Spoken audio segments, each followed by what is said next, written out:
Bonjour mes frères et sœurs. Aujourd'hui, j'aimerais encore vous parler de la pureté du cœur. Mais avant toute chose, quelles sont les principales occasions qui conduisent à l'impureté?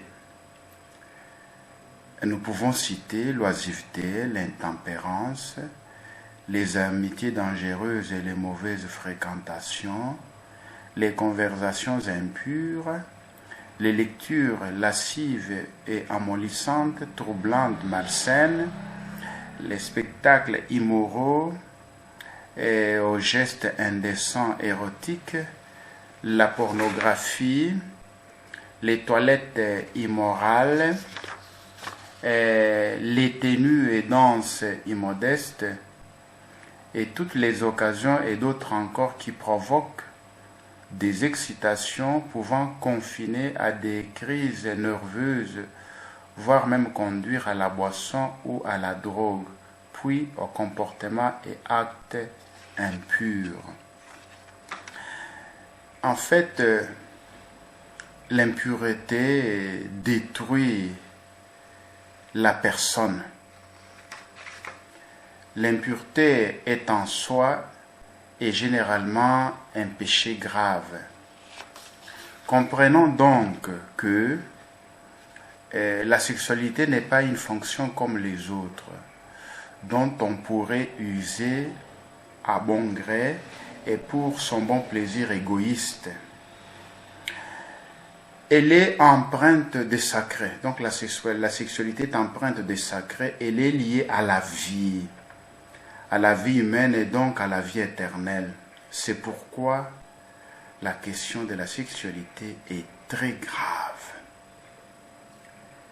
Les péchés d'impureté, comme tous les autres péchés, vont à l'encontre de l'amour de Dieu et ainsi blessent notre âme. Mais à cela s'ajoute la blessure faite à notre corps, véritable temple du Saint-Esprit. Donc, le péché d'impureté est un mal que nous faisons à nous-mêmes.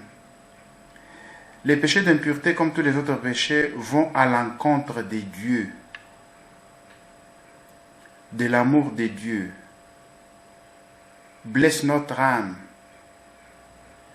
N'oublions pas que l'homme n'est pas seulement un corps. Il est à la fois corps et âme. Et ce qui touche le corps a donc des conséquences sur l'âme. L'impureté entraîne la faiblesse dans les combats de tous les jours, le manque de courage dans le bien à faire. L'impureté fausse notre regard sur les autres, notre appréciation des événements. L'impureté détruit notre personnalité, abîme nos amitiés et nous enferme dans l'égoïsme. Au point de vue spirituel, l'impureté entraîne l'abandon de la prière, l'éloignement de la confession et donc de la communion. Enfin, le plaisir étant en lui-même intarissable, ce péché nous porte toujours plus loin et très rapidement. En fait, l'impureté est contraire à l'ordre établi par Dieu. Car Dieu n'a établi naturellement certains plaisirs aux humains que pour les amener à un but voulu par lui et bon pour l'avenir du genre humain, au moyen de la procréation et pour l'expression de l'affection maritale mutuelle des époux. L'impureté suit l'âme et le corps. L'homme et la femme ont été créés à l'image de Dieu. Or, l'impureté dans son désordre porte atteinte à la rectitude morale établie par Dieu, et tandis qu'elle utilise le corps pour des actes qui sont réservés aux époux légitimes et dans les buts bien déterminés, notamment la procréation. L'impureté est source de beaucoup de maux dans nos sociétés. L'impureté obscurcit l'intelligence de l'impur en lui faisant perdre le goût de la prière, nous l'avons déjà dit, le goût des sacrements. À un impur, il est difficile de rester quelques instants en oraison, en méditation. L'impureté, nous sommes en train de le dire et nous le soulignons encore, diminue l'efficacité de notre volonté qui s'énerve et se dévirilise par suite du renouvellement des mauvaises habitudes. L'impureté blesse le cœur qui s'endurcit et devient ainsi moins sensible au véritable amour. Elle amoindrit la volonté qu'elle rend esclave de la véritable drogue qu'est l'impureté en ses mauvais penchants. Tandis que la pureté courageusement et noblement vécue ennoblit l'âme et protège le corps. Le vice impur peuple les hôpitaux. C'est ainsi, par exemple, que le terrible sida a pour origine l'impureté. L'impureté est un poison moral pour la famille. Elle engendre en effet très souvent les grands désordres de la division, de la haine, de la calomnie et multipliant souvent les divorces. L'impureté porte atteinte ainsi aussi à la société qu'elle pourrait plus ou moins, par l'exemple déplorable et condamnable qu'elle engendre inévitablement par l'exemple donné. L'impureté qui plonge dans la dégradation et dans la fange, l'impureté s'attaque à la fois au corps et à l'âme. Elle fait de l'homme un esclave en détruisant en lui les bonnes mœurs. Elle porte un coup mortel à la vertu et à la fortune. Elle peut entraîner jusqu'à répandre le sang. Elle enflamme toutes les passions. Elle pervertit les consciences honnêtes. Elle est la mère de l'impénitence, fléau de l'avenir, opprobre des familles. Elle brise les liens de sang, substitue aux enfants légitimes ses propres enfants, détourne en faveur des héritages qui deviennent ainsi le prix de la corruption. Elle renverse l'ordre de la nature. Elle cherche non le plaisir véritable, mais des débauches monstrueuses. L'impureté porte au sacrilège lorsque les personnes ayant prononcé les vœux de religion ou fait des promesses à Dieu tombent dans cet état. C'est le sacrilège. L'impureté charnelle est la voie excusez-moi. L'impureté charnelle est la voie privilégiée de Satan pour corrompre une âme. Les passions sensuelles sont des péchés qui apportent un véritable fléau et causent la ruine. Et plusieurs ont ruiné leur existence pour avoir cédé à l'impureté. Plusieurs personnes ont ruiné leur avenir pour avoir cédé aux passions sensuelles. Fuyez l'immoralité sexuelle. Tout péché qu'un homme commet est tenu en dehors du corps, mais le péché impudique sont sur son propre corps. 1 Corinthiens chapitre 6 verset 18. Alors, quels sont les moyens pour pratiquer la pureté? Le premier moyen, c'est la pensée fréquente de Dieu qui est toujours et partout présent. Deuxième moyen, la prière attentive chaque jour et surtout dans les tentations. Il est intéressant de faire quelques prières jaculatoires lorsqu'on est tenté et le Seigneur viendra à notre secours. Troisième moyen pour lutter contre l'impureté, pour pratiquer la pureté, c'est la confession régulière. En cas de chute, le recours le plus tôt possible à ces sacrements.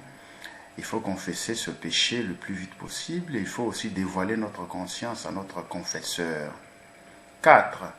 La communion à l'Eucharistie avec de bonnes dispositions. 5.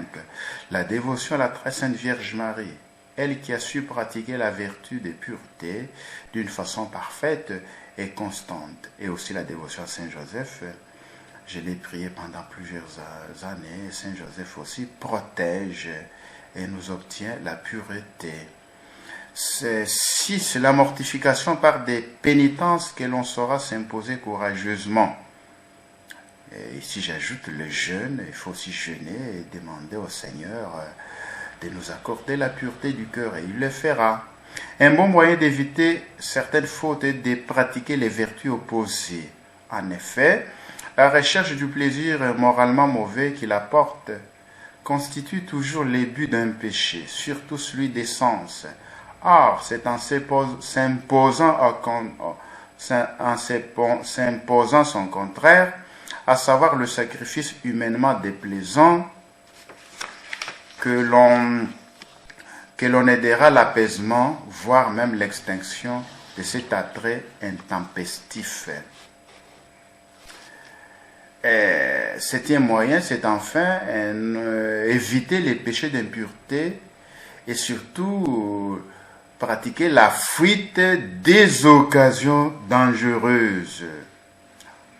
En effet, on dit qui joue avec le feu s'y brûlera tôt ou tard. Il faut donc être sur ses gardes et de nos jours plus que jamais, compte tenu de ce que les médias, surtout les réseaux sociaux, offrent des navrants et des moralement très dangereux. Qu'il s'agisse de ce que l'on peut entendre, voir, dire ou faire, le risque est partout.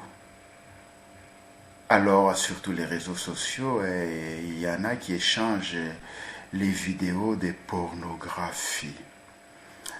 Même sans parler de la pornographie, il y a des scandales qui arrivent, alors les gens entre eux échangent ces vidéos de pornographie. En tout cas, je vous conseille, si vous recevez d'une connaissance ou d'un ami une vidéo liée ou des photos de pornographie, on dit par exemple tel gouverneur du Bas-Congo par exemple a été surpris avec telle dame là du Canada, il ne faut pas envoyer ça aux autres, ou tel personnage politique, par curiosité, il ne faut pas ouvrir cette vidéo là, il faut l'effacer, ou si vous l'ouvrez, que vous voyez que il y a des actes érotiques, arrêtez de visionner et effacer directement et demander à celui qui vous a envoyé de ne plus le faire. Il ne sert à rien de connaître que tel est tombé avec tel a fait ceci, ça ne nous aide pas. Au contraire, nous voulons des exemples positifs des personnes vertueuses qui pratiquent la vertu de pureté. Nous voulons ces informations-là. Alors, ce sont ces informations-là que nous devons partager dans les réseaux sociaux, au lieu de partager les informations qui peuvent porter ceux qui voient à pécher. Donc, nous péchons en partageant ces informations-là, ces vidéos-là, ces images-là. Alors, en obéissant, mais qu'est-ce qui arrive lorsque nous sommes chastes, lorsque nous obéissons à la chasteté, lorsque nous éliminons l'impureté dans notre vie? Qu'est-ce qui arrive? En obéissant à la loi de la chasteté, vous inviterez le Saint-Esprit à entrer dans votre vie.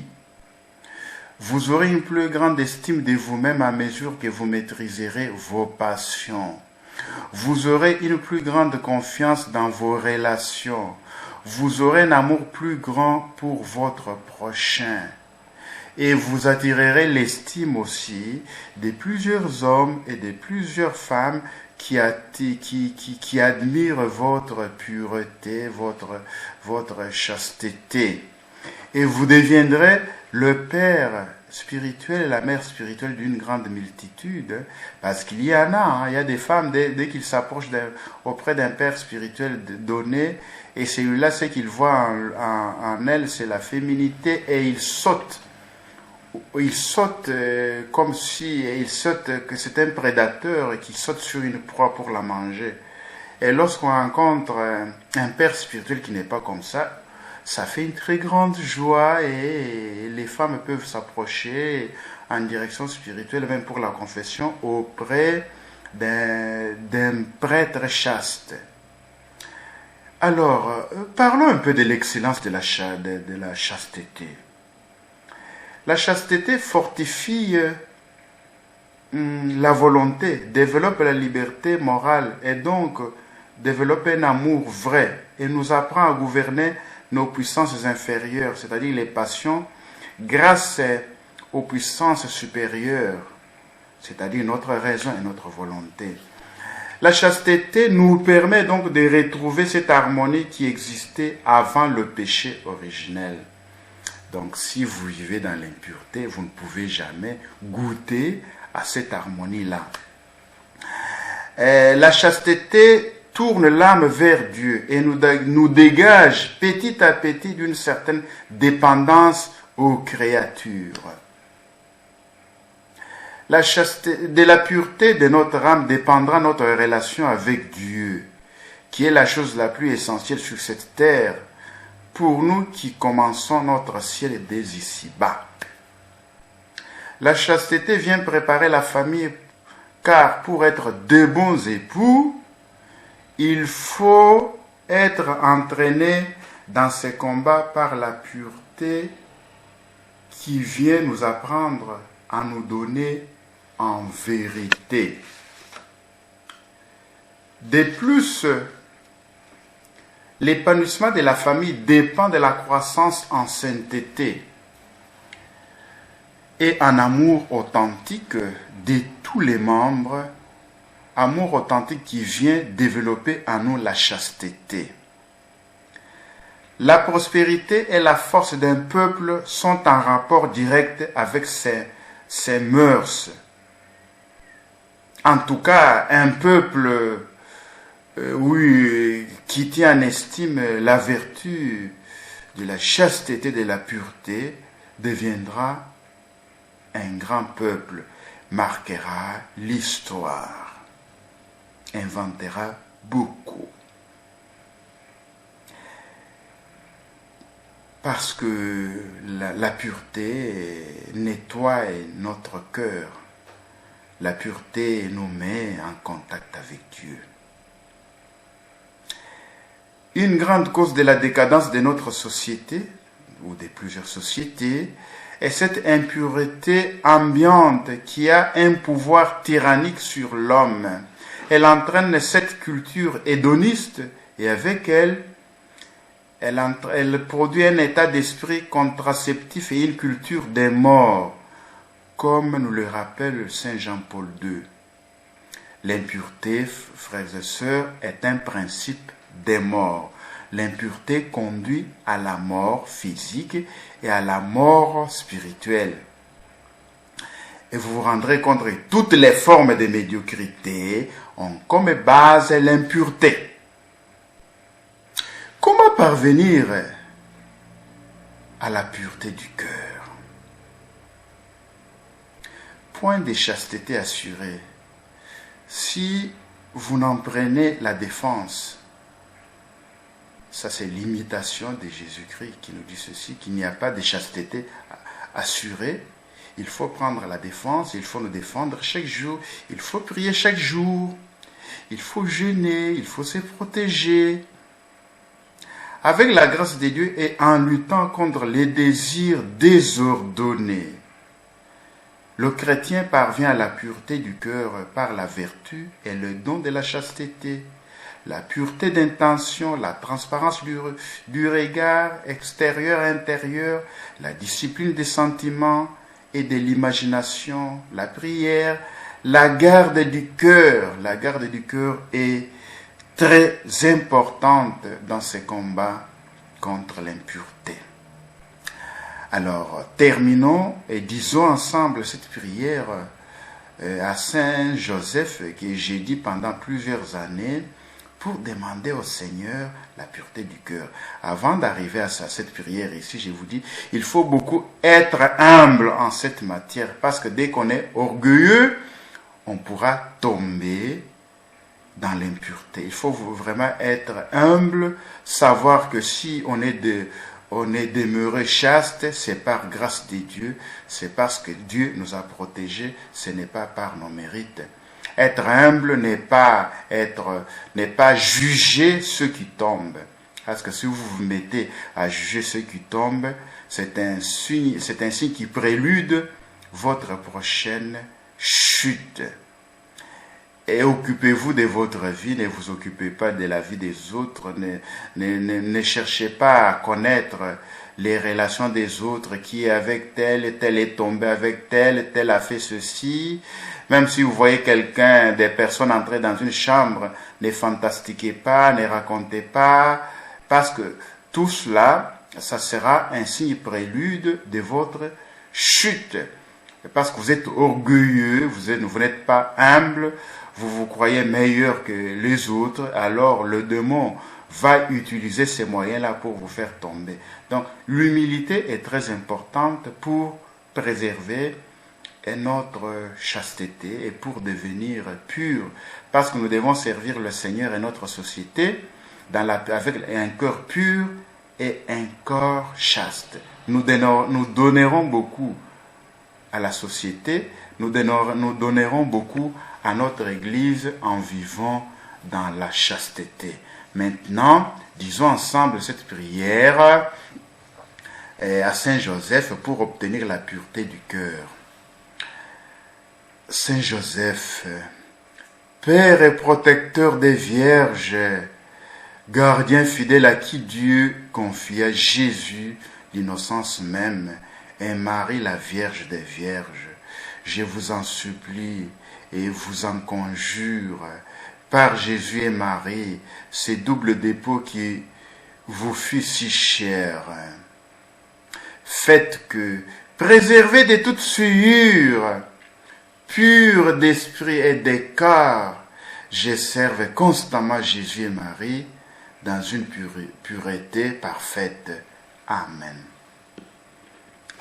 Laudetur Jesus Christus. Saint-Père Laudetur. Au revoir mes frères et sœurs. Et à la prochaine.